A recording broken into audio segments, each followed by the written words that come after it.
Bismillahirrahmanirrahim. Assalamualaikum warahmatullahi wabarakatuh. Alhamdulillah hamdan katsiran tayyiban mubarakan fih. Asyhadu an la ilaha illallah wahdahu la syarika lah wa asyhadu anna Muhammadan abduhu wa rasuluhu la nabiyya ba'dah. Puji dan syukur kehadirat Allah Azza wa Jalla. Salawat beserta salam pada junjungan kita Nabi Muhammad sallallahu alaihi wasallam.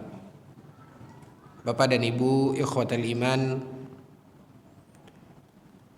bahasan kajian kita sebelumnya kita telah sampai pada uraian terkait dengan pembagian catatan amal. Ada orang-orang yang Allah Subhanahu wa taala berikan catatan amalnya dari sebelah kanan, dan ini adalah kemuliaan. Dan juga ada orang-orang yang Allah Subhanahu wa taala berikan catatan amalnya dari sebelah kiri atau dari belakang. Maka kedua-duanya ini adalah tanda daripada keburukan. Allah Subhanahu wa taala mengatakan, fa amma man utiya kitabahu biyaminih fasawfa yuhasabu hisaban yasira. Allah Subhanahu wa taala mengatakan, dan adapun orang-orang yang diberi catatan amalnya dari sebelah kanan, maka proses berikutnya dia akan melalui apa yang dinamakan dan disebut dengan hisab. Maka orang-orang yang Allah Subhanahu wa taala berikan catatan amal dari sebelah kanan, hisabnya adalah hisab yang mudah, kata Allah. Ya. Sedangkan orang-orang yang diberikan catatan amal dari sebelah kiri, tentu mafhumnya adalah di mana hisabnya akan susah. Karena yang dari sebelah kanan dikatakan oleh Allah, fasawfa yuhasabu hisaban yasira. Maka hisabnya adalah hisab yang mudah. Ini juga, ayat ini juga menggambarkan kepada kita bahwasanya hisab setelah diberikan kepada kita catatan amal. Dalam permasalahan ini ikhwatal iman, ada satu poin yang ingin kita tegaskan terkait tentang masalah hisab. Bagaimana seseorang dihisab oleh Allah dengan hisab yang mudah, dan bagaimana seseorang dihisab oleh Allah Azza wa Jalla dengan hisab yang sulit. Poin yang kita maksudkan adalah kadangkala sebahagian kaum muslimin kadangkala poin terkait hisab ini, antara hisab yang susah dan hisab yang mudah, kadangkala dijadikan oleh seseorang sebagai tameng untuk menutupi kekurangan dan kemalasannya. Apa yang saya maksudkan? Memang kita tahu ada orang-orang yang dihisab oleh Allah dengan hisab yang sulit. Sementara ada seseorang yang mungkin dia termasuk dalam kategori seorang yang malas. Mungkin dia adalah termasuk dalam kategori orang yang etos kerjanya kurang. Sehingga tidak jarang orang-orang seperti ini menjadikan poin hisab ini sebagai tamengnya. Ketika dikatakan kepada dia, kenapa dia tidak usaha, kenapa dia tidak bekerja, kenapa dia tidak produktif, kenapa dia tidak melakukan hal-hal yang seharusnya Allah masih memberikan peluang untuknya berbuat. Dia mengatakan, udahlah, gini aja lah. Ya. Banyak nanti harta kita, sulit hisab kita, kan begitu Pak?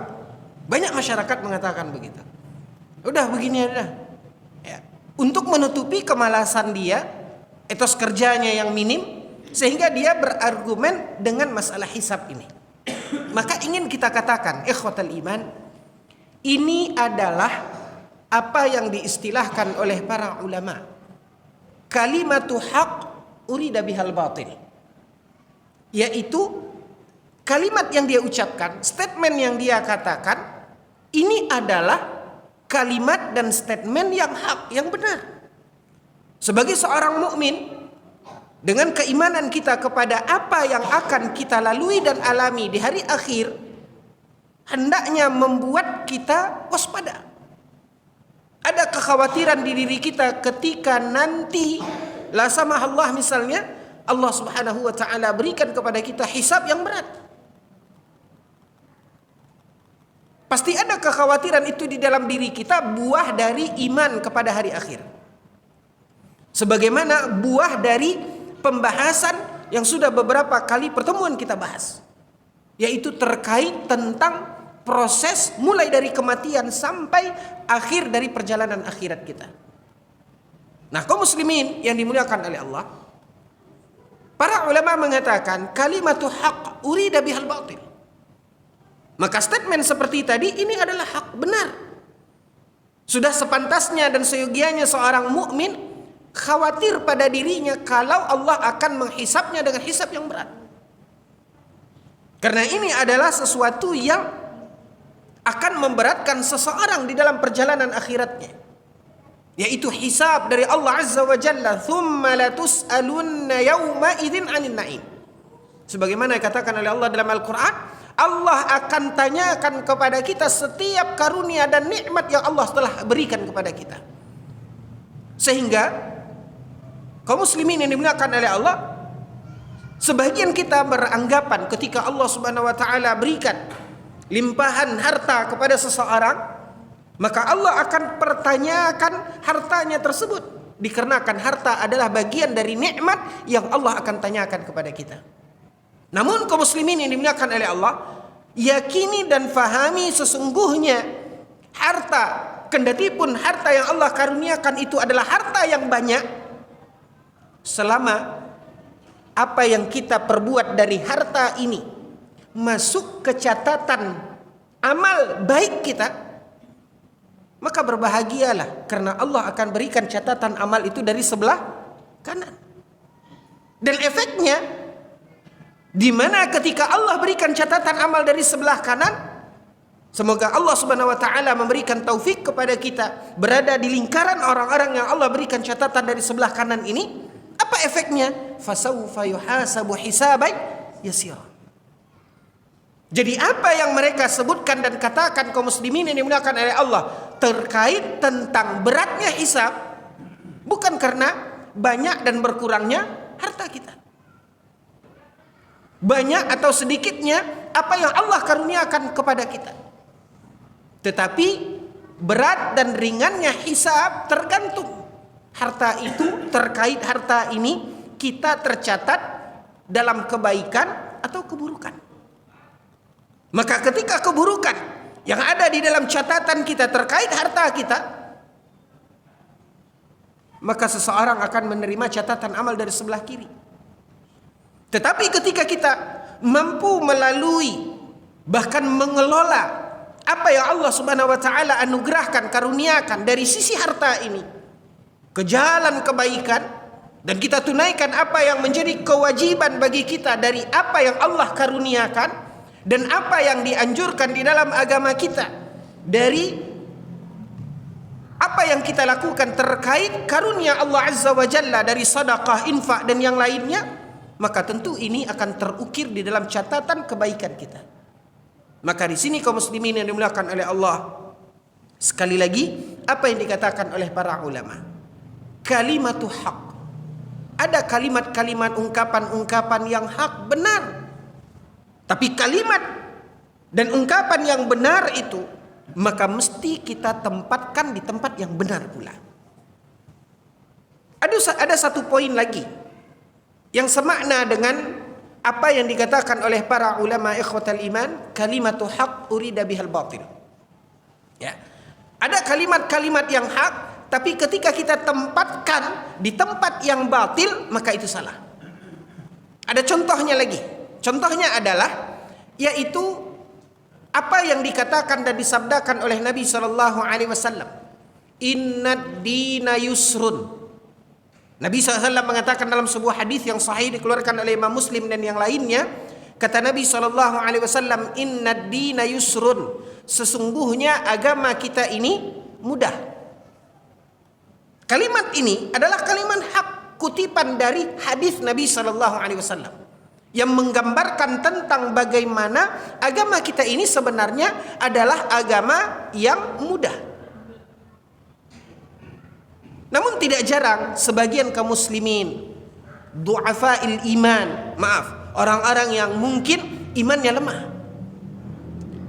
mereka kadangkala menjadikan statement ini, di mana ini adalah ungkapan dari hadis Nabi SAW yang pasti bahwasanya ini adalah ungkapan yang hak, tapi mereka salah tempat, sehingga mereka jadikan ini sebagai argumen bagi mereka menutupi tameng dari kemalasannya, atau tameng dari ketidaktaatan dia kepada syariat agama.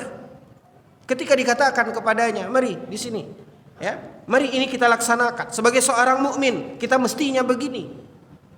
Ya. Sebagai seorang muslimah, mestinya Anda menutup aurat, Anda berhijab.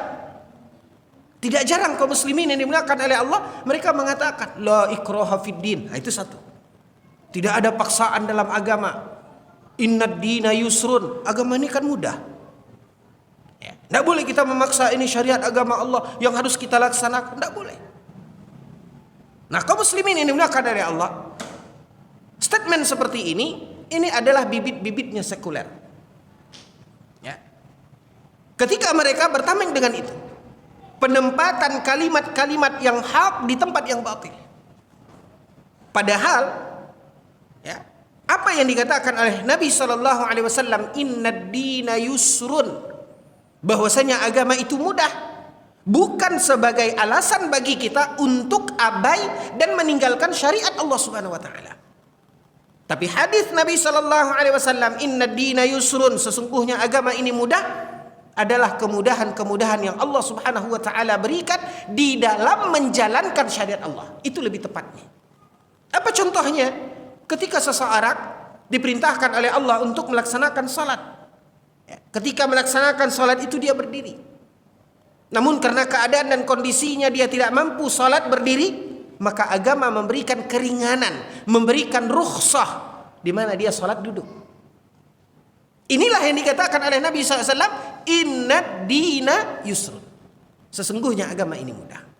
Nah, makanya kaum muslimin yang dimuliakan oleh Allah, dengan apa yang kita uraikan ini dapat menepis alasan-alasan sebagian orang untuk menutupi kekurangannya, kemalasannya, ya, sehingga dia bertameng dengan apa yang dikatakan di dalam permasalahan terkait hisab ini. Maka sesungguhnya mudah dan sulitnya hisab pada dasarnya tidak dipengaruhi oleh banyak dan sedikitnya harta. Tapi sesungguhnya mudah dan sulitnya hisab terkait tentang masalah harta adalah berhubungan dengan bagaimana kita di dalam pengelolaan harta tersebut. Jika kita dapat mengelolanya sesuai dengan apa yang ada di alur agama kita, sehingga itu menjadi catatan kebaikan bagi kita, sehingga Allah akan memberikan catatan amal tersebut dari sebelah kanan, efeknya fasaufa yuhasabu hisabai yasira. Lalu kemudian, Bapak dan Ibu yang dimuliakan oleh Allah, melangkah kita kepada proses berikutnya setelah hisab. Ya. Dari apa yang kita uraikan sejak awal terkait permasalahan ini kaum muslimin yang dimuliakan oleh Allah, mulai dari kematian, mulai dari pertanyaan malaikat di dalam kubur, nikmat kubur, azab kubur, kemudian sampai hari berbangkit, kemudian sampai Allah Subhanahu wa taala mengumpulkan kita di suatu tempat yang disebut dan dinamakan dengan mahsyar, lalu kemudian ada mizan, lalu kemudian ada pembagian catatan amal, dan kemudian terakhir pada apa yang kita jelaskan saat ini terkait dengan hisab. Bapak dan Ibu yang dimuliakan oleh Allah, poin-poin yang kita jelaskan ini adalah bagian dari hal yang akan kita alami kelak di akhirat. Maka tinggal berikutnya kaum muslimin yang dimuliakan oleh Allah, yaitu apa yang disebut dan dinamakan dengan sirat. Ya, apa yang disebut dan dinamakan dengan sirat berdasarkan hadis Nabi sallallahu alaihi wasallam. Sirat itu artinya titian. Di mana Rasulullah sallallahu alaihi wasallam menjelaskan di dalam beberapa hadis yang sahih. Allah Subhanahu wa taala membentangkan titian yang disebut dengan sirat, di mana ujung daripada sirat itu adalah jannah. Ujung daripada sirat tersebut adalah surga. Maka kata Rasulullah sallallahu alaihi wasallam, sirat yang dibentangkan oleh Allah Azza wa Jalla yang berujung ke surga, sesungguhnya sirat itu terbentang di atas neraka. Dan di atas neraka itu dibentangkan sirat, ujung daripada sirat itu adalah surga. Bukan hanya itu, kaum muslimin yang dimuliakan oleh Allah, Rasulullah sallallahu alaihi wasallam menjelaskan tentang bagaimana sirat tersebut. Di mana titian itu dikatakan oleh Nabi sallallahu alaihi wasallam bahwasanya titian itu hiya adaqqu minasy'ari. Kalau cerita dari orang tua-tua kita dahulu, ketika juga kita diceritakan terkait tentang sirat ini, ada satu ungkapan yang orang tua-tua mengatakan bahwasanya sirat itu, titian itu bagaikan rambut dibelah 7. Maka ini yang ingin kita luruskan dan ingin kita perbaiki. Tidak ada satu hadis pun yang menjelaskan bahwasanya sirat seperti sehelai rambut dibelah 7. Kalau bapak-bapak masih ingat apa yang kita jelaskan juga terkait turunnya Munkar wa Nakir yang akan menanyakan mayat di dalam kubur, orang tua-tua kita dulu juga menceritakan ketika orang-orang yang menguburkan, lalu kemudian mereka akan pulang setelah prosesi penguburan selesai, mereka akan pulang. Katanya dalam ungkapan orang tua-tua kita, orang yang tadi ikut dalam acara penguburan itu akan pulang, baru dia 7 langkah maka malaikat turun. Ini sudah kita sampaikan, istilah ini juga tidak ada di dalam hadis Nabi SAW.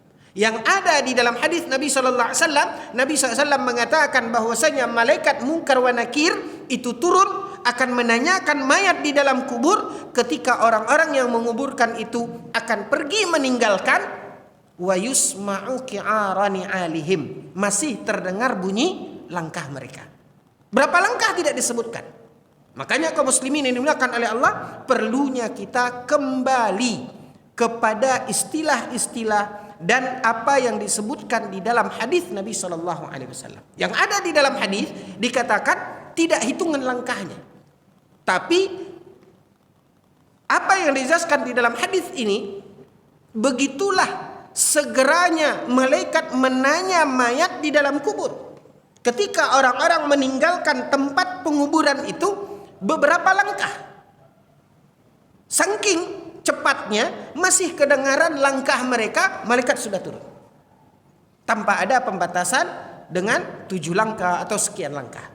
Ini tidak ada dalam ungkapan dan bahasa hadis Nabi sallallahu alaihi wasallam. Nah, sama dengan sirat tadi. Orang tua-tua kita mengatakan seperti rambut atau benang dibelah 7. Tidak ada ungkapan ini dalam hadis. Yang ada di dalam hadis Nabi sallallahu alaihi wasallam, Nabi sallallahu alaihi wasallam mengatakan bahwasanya sirat tersebut hiya adaqqu minasy'ari.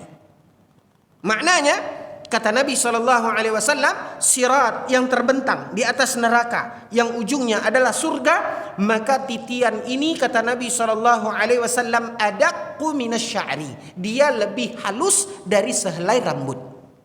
Itu yang disebutkan oleh Nabi. Adaq dalam bahasa Arab itu artinya lebih halus. Ya, minasy'ari dari sehelai rambut. Ini yang dikatakan oleh Nabi SAW. Nah, bayangkan kaum muslimin yang dimuliakan oleh Allah, titian yang begitu kecil yang terbentang di atas neraka. Bahkan bukan hanya sampai di sana. Dalam hadis itu juga Nabi SAW mengatakan bahwasanya an yaminihi wa shimalihi kalalib. Nabi SAW mengatakan dalam hadis bahwasanya di kiri dan kanan dari titian itu ada kalalib. Ditanya oleh para sahabat, apa itu kalalib ya Rasulullah? Ya, dikatakan oleh Nabi SAW ada besi runcing yang menyambar-nyambar di kiri dan kanan dari titian tersebut. Makanya ketakutan, kecemasan di atas kecemasan. Di bawahnya neraka.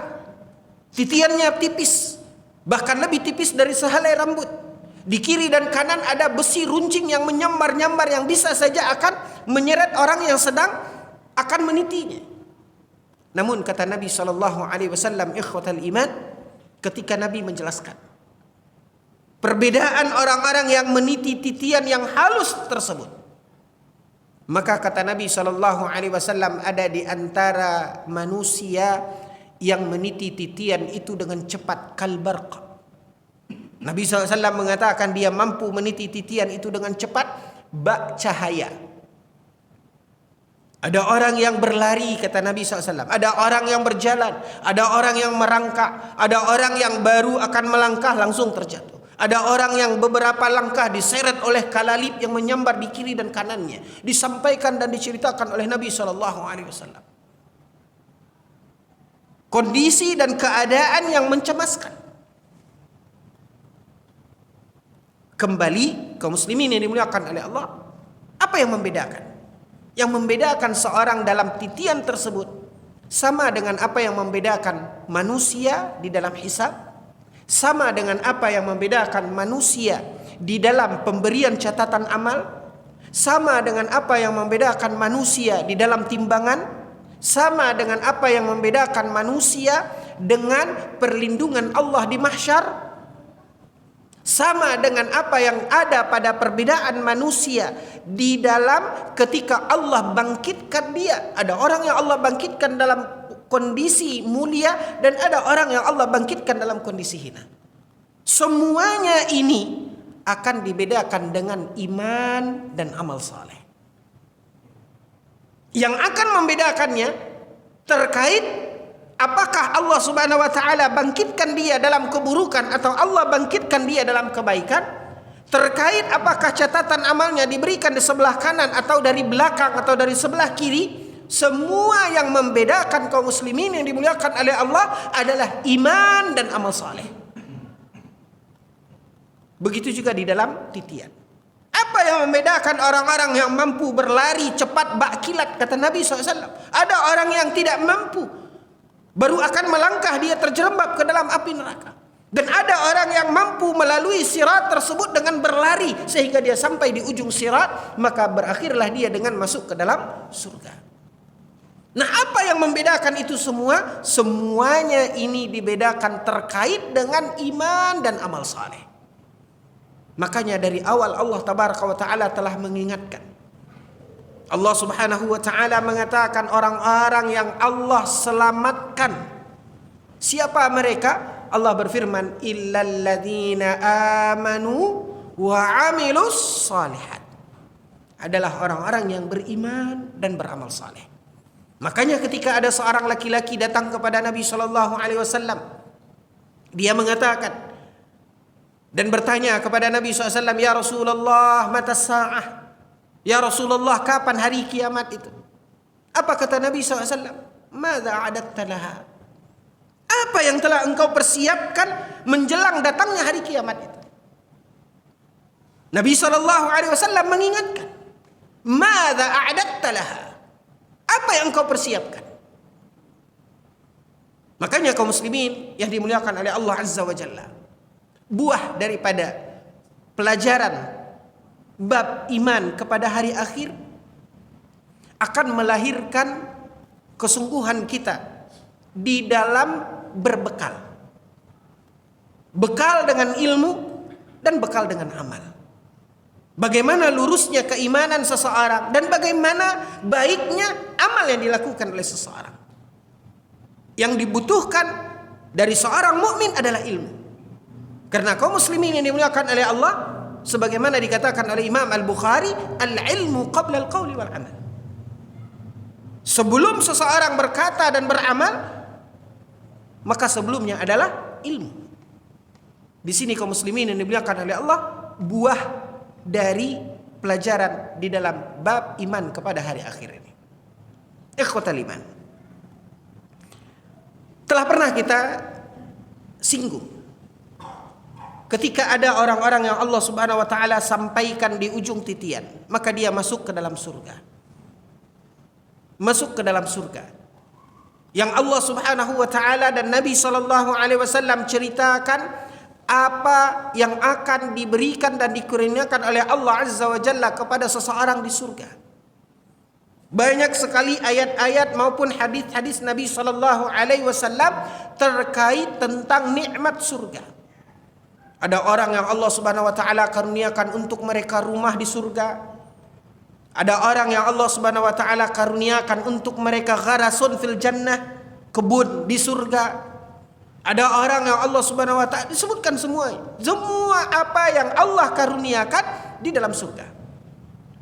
Maka kaum muslimin yang dimuliakan oleh Allah, bisa kita lihat di dalam ayat-ayat Al-Qur'an, dalam hadis-hadis Nabi sallallahu alaihi wasallam. Dan kalau kita lihat salah satunya saja, apa yang diceritakan oleh Nabi sallallahu alaihi wasallam terkait orang-orang yang Allah siapkan dan berikan untuknya rumah di surga. Terkait ini saja. Nah, apa kata Nabi sallallahu alaihi wasallam? Man bana lillahi masjidan banallahu lahu baitan fil jannah. Apa yang mengantarkan dia sehingga Allah siapkan untuknya rumah di surga? Nabi sallallahu alaihi wasallam bersabda, barang siapa yang membangun masjid, tergantung kepada kondisi dan kemampuan kita. Nabi sallallahu alaihi wasallam mengatakan, barang siapa yang membangun masjid, maka Allah akan bangunkan untuknya rumah di surga. Lihat, amal. Apa yang mempengaruhi dia? Amal salehnya. Terus bagaimana yang kalau kita tidak mampu membangun masjid, kita hanya berinfak, menyumbang sekuat kemampuan kita? Jangan khawatir kaum muslimin yang dimuliakan oleh Allah, kita memiliki Allah yang Ar-Rahman Ar-Rahim, kita memiliki Allah yang Karim. Allah tidak mensyaratkan, Allah tidak mengharuskan ketika hidup di dunia kalau ingin rumah di surga bangun satu masjid yang megah, yang indah. Tidak, Allah tidak wajibkan. La yukallifullahu nafsan illa wus'aha.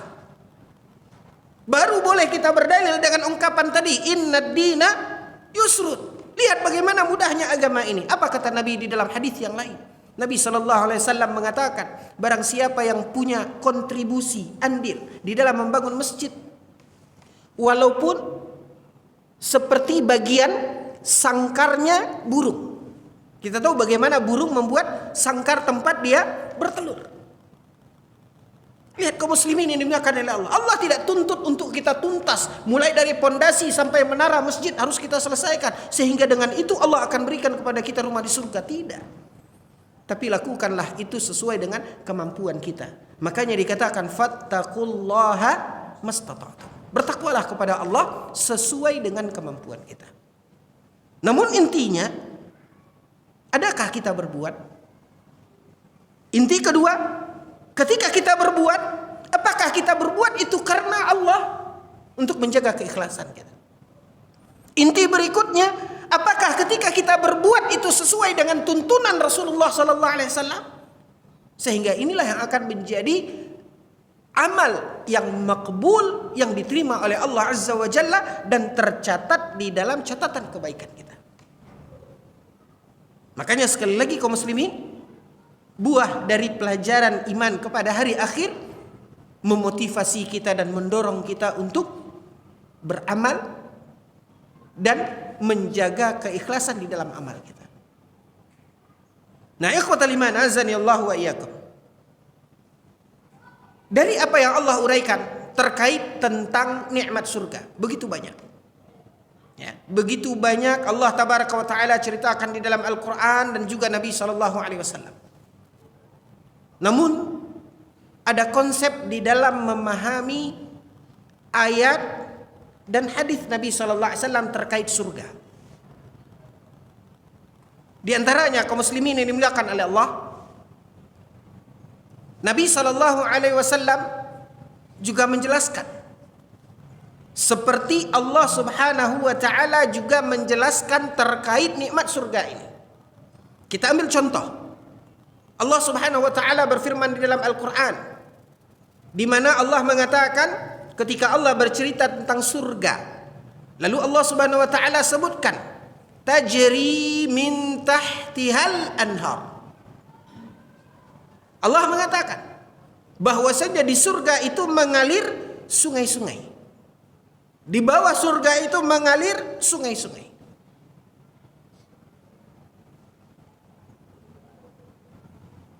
Dari hadis Nabi sallallahu alaihi wasallam juga banyak Nabi menjelaskan tentang nikmat surga. Baik itu penjabaran dari apa yang diuraikan dan dijelaskan oleh Allah Azza wa Jalla di dalam Al-Quran, atau satu nikmat berdasarkan hadis Nabi sallallahu alaihi wasallam yang Nabi jelaskan. Apapun bentuknya kaum muslimin, maka ayat-ayat ataupun hadis yang bercerita tentang surga, Rasulullah sallallahu alaihi wasallam mengatakan bahwasanya surga itu ma la ainun ra'at wala udhunun sami'at wala khatara fi bali ahadikum. Nabi mengajarkan konsep melihat dalil-dalil terkait nikmat surga. Ketika Allah mengatakan tajri min tahtihal anhar, mengalir sungai-sungai di bawahnya, pasti ketika kita membaca atau mendengar ayat ini, kita punya bayangan. Seperti apa yang Allah Subhanahu wa taala katakan, sesuai dengan apa yang bisa kita bayangkan. Maka itu yang kita bayangkan. Ketahuilah ikhwatal iman, hakikat daripada surga itu jauh dari apa yang kita bayangkan itu. Karena Nabi SAW mengatakan sebuah metode dan prinsip di dalam memahami ayat-ayat dan hadis terkait nikmat surga. Nabi mengatakan sesungguhnya surga itu ma la ainun ra'at, ya, itu bukanlah sesuatu yang pernah kita lihat. Ya, ketika dikatakan tajri min tahtihal anhar, pasti kita akan mengukurnya dengan sesuatu yang kita lihat. Dan itu sudah fitrah manusia.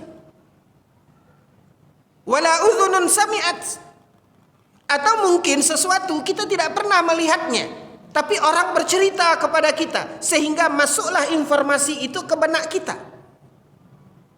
Maka itu juga mempengaruhi pemahaman kita dan bayangan kita terhadap apa yang diceritakan oleh Allah Azza wa Jalla.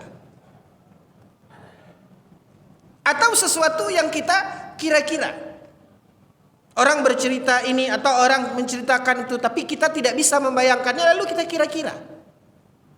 Kenikmatan surga pun bukan sesuatu yang mampu dikira oleh seseorang.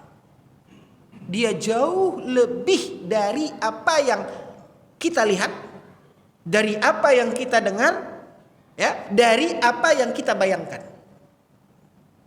Karena tiga hal ini kaum muslimin yang dimuliakan oleh Allah adalah sinyal yang masuk ke otak kita untuk mengetahui dan membayangkan sesuatu. Makanya ketika orang-orang di dalam surga, apa kata Allah Subhanahu wa taala di dalam Al-Qur'an? Diberi buah-buahan.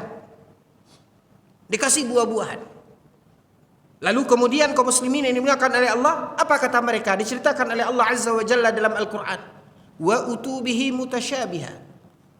Hadza ruziqna min qabl. Ini dulu ada. Kami sudah pernah makan ini. Mereka mengatakan itu. Tapi kemudian dikatakan oleh Allah Subhanahu wa taala wa utubihi mutasyabiha. Yang diberikan kepada mereka itu hanya bentuknya yang sama, hakikatnya berbeda. Makanya kaum muslimin yang dimuliakan oleh Allah Azza wa Jalla, Apa yang kita bayangkan terhadap apa yang diceritakan oleh Allah tentang nikmat surga itu jauh lebih dari apa yang kita bayangkan. Karena prinsipnya tadi di situ Nabi SAW mengatakan ma la ainun ra'at wa la udhunun sami'at wa la khatara fi bali ahadikum. Nas'alullah al-jannah. Kita berdoa kepada Allah Subhanahu wa taala agar Allah berikan kepada kita dan karuniakan kita surganya. Begitu juga kaum muslimin yang dimuliakan oleh Allah, azab neraka. Allah Subhanahu wa taala dan Rasulullah sallallahu alaihi wasallam menceritakan apa yang pernah kita sampaikan dalam azab kubur, maka azab neraka asyad. Apa yang kita sampaikan dari hadis-hadis Nabi SAW ataupun dari ayat terkait dengan azab kubur, maka azab neraka lebih pedih. Maka itulah akhir perjalanan ikhwatal iman. Dan ketika seseorang wafat, masih ada keimanan di hatinya, walau mithqala dzarrah, kendati pun imannya itu hanya sebesar zarrah, maka seorang yang memiliki iman dan mati dalam iman, kendati pun jauh dari kesempurnaan iman, jika Allah Subhanahu wa taala melalui proses apa yang dia lalui setelah kematiannya dan sampai kepada sirat, dia adalah orang yang dimasukkan oleh Allah Tabaraka wa taala ke dalam api neraka. Ketika dia masih punya keimanan ikhwatan iman, maka tidak ada orang-orang yang beriman yang akan kekal di dalam api neraka. Kalaupun Allah Tabaraka wa taala menetapkan dia diazab di dalam api neraka, konsekuensi dari apa yang dia lalui di kehidupannya, buah dari dosa dan kemaksiatan yang dia lakukan, maka kalau Allah Subhanahu wa taala akan siksa dan azab dia dalam akhirat selama dia tidak keluar dari iman. Ketika Allah Subhanahu wa taala setelah mengazabnya di dalam api neraka, maka sampai suatu saat dia akan dikeluarkan oleh Allah dari neraka dan dimasukkan ke dalam surga. Seperti hadis yang pernah kita sampaikan terkait apa yang disampaikan oleh Nabi sallallahu alaihi wasallam, orang yang terakhir dikeluarkan dari neraka dan akhirnya dimasukkan oleh Allah Tabaraka wa taala ke dalam surga. Makanya orang-orang yang beriman, ikhwatal iman, dan dia wafat dalam keadaan iman, sekecil apapun imannya, maka dia tidak akan kekal di dalam api neraka karena Allah akan keluarkan dia. Sampai akhirnya yang tinggal di dalam api neraka adalah orang-orang yang tidak beriman atau wafat dalam keadaan tidak beriman. Karena Nabi SAW mengatakan al-ibratu bil khawatim, yang menentukan itu adalah penutup akhir kehidupan kita. Bapak dan Ibu yang dimuliakan oleh Allah, inilah apa yang ada di dalam akhir perjalanan seorang hamba di akhirat. Ya, seperti yang tadi kita sebutkan, ada orang yang langsung masuk ke dalam surga setelah melalui titian, ada orang yang mungkin disiksa, diazab dalam api neraka, namun ketika dia adalah orang yang beriman, dia tidak akan kekal di dalam api neraka. Tambahan dari uraian kita ini, ikhwatan iman, di dalam surga maka antara pasangan yang dia adalah pasangan di dunia, ya, yang dia adalah pasangan di dunia berdasarkan dalil-dalil di dalam hadis yang sahih, maka pasangan hidup kita di dunia, jika seandainya kedua-duanya masuk ke dalam surga, kedua-duanya dimasukkan oleh Allah Azza wa Jalla ke dalam surga, maka mereka akan menjadi pasangan juga. Berdasarkan hadis-hadis yang sahih, ya. Maka persiapan yang harus kita lakukan hari ini, kewajiban kita, satu amal kita yang juga akan menjadi bekal kita sampai di akhirat, apa yang Allah Subhanahu wa taala telah mudahkan dan takdirkan dalam pasangan kita hari ini, marilah sama-sama kita berbimbingan tangan sehingga menjadi pasangan dunia dan akan menjadi pasangan juga di surga, di akhirat. Ini poin pertama. bahwasanya pasangan di dunia suami istri, kalau dua-duanya masuk surga, maka mereka juga akan menjadi pasangan di dalam surga. Terkait seorang laki-laki misalnya, dia memiliki beberapa istri. Dia punya satu istri. Qaddarallah kemudian istrinya lebih dahulu meninggal, lalu kemudian dia nikah lagi. Ya, ada beberapa istri, kalau semuanya masuk surga, mereka akan kembali berkumpul sebagai keluarga dan pasangan. Tinggal permasalahan kaum muslimin yang dimuliakan oleh Allah, bagaimana jika seorang wanita yang punya beberapa orang suami pertamanya meninggal dunia, lalu kemudian dia dapat jodoh lagi, ya, dia menikah lagi dengan laki-laki lain, ya. Ada beberapa suaminya sampai dia meninggal dunia. Maka kaum muslimin yang dimuliakan oleh Allah, bagaimana kondisinya seperti ini dijelaskan. Dan juga dalam hadis Nabi sallallahu alaihi wasallam bahwasanya istrinya itu akan menjadi pasangan suaminya yang terakhir. Akan menjadi pasangan suaminya yang terakhir. Ya, begitu dijelaskan oleh Nabi. Poin yang kedua, ikhwatal iman.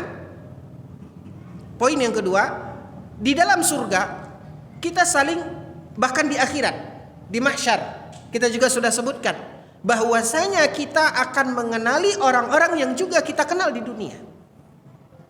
Seorang suami akan mengenali istrinya, istri akan mengenali suaminya, ayah akan mengenali anaknya, anak akan mengenali orang tuanya.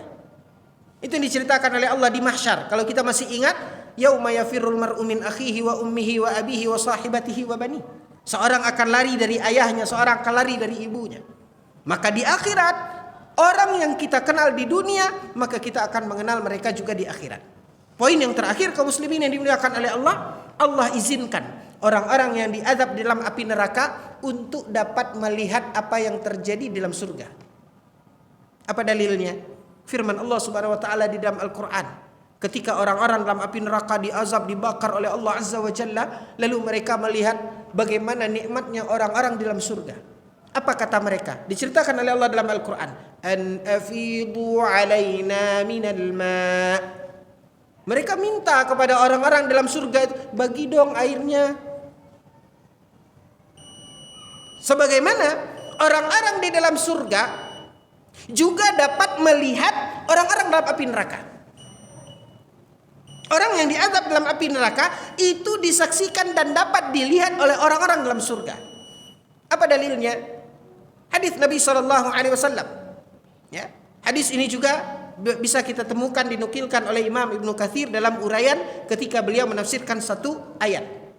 Ya, ketika firman Allah Subhanahu wa taala berfirman, kabura maqtan 'indallahi an taqulu ma la taf'alun. Ya, di mana Allah mengatakan orang yang paling buruk adalah orang yang tidak mengamalkan apa yang dia ucapkan. Ya, atamuruna an-nasa bil birri wa tansawna anfusakum wa antum tatluna al-kitaba afala ta'qilun. Terkait orang-orang yang mengajak orang kepada kebaikan tapi dia sendiri tidak mengamalkan. Ya, terkait dengan ayat ini Imam Ibnu Katsir menukilkan hadis Nabi sallallahu alaihi wasallam. Di mana orang-orang di surga, dalam hadis dijelaskan oleh Nabi SAW, orang-orang di surga itu akan melihat orang yang diazab, disiksa dalam api neraka. Ketika Nabi SAW menceritakan ada seseorang di dalam surga, lalu dia melihat seseorang diazab dalam api neraka. Kemudian dia berkata kepada Allah, dia mengatakan kepada Allah, ya Rabb, kenapa dia diazab dalam api neraka? Sedangkan kami sampai ke surga karena dia menunjukkan. Ya, dalam menafsirkan ayat atamuruna an-nasa bil birri wa tansawna anfusakum. Orang-orang yang mengajak orang kepada kebaikan tapi dia sendiri tidak mengamalkan kebaikan itu, siksanya api neraka. Maka orang-orang dalam surga mengatakan, kenapa dia diazab dalam api neraka? Sementara kami sampai ke tempat ini, ke surga ini, dia yang menunjukkan. Ya, itu kata orang-orang dalam surga. Lalu dia mengatakan, diceritakan oleh Nabi di dalam hadis yang sama. Apa katanya? Kuntu amartukum bi syai'in falam atih wa kuntu nahaitukum an syai'in faatih. Inilah akibatnya.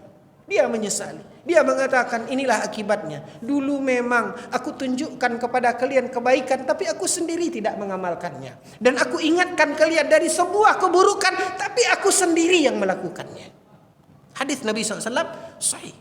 Dinukilkan oleh Imam Ibnu Katsir ketika menafsirkan ayat yang mulia ini. Waktu juga yang membatasi kita kaum muslimin yang dimuliakan oleh Allah.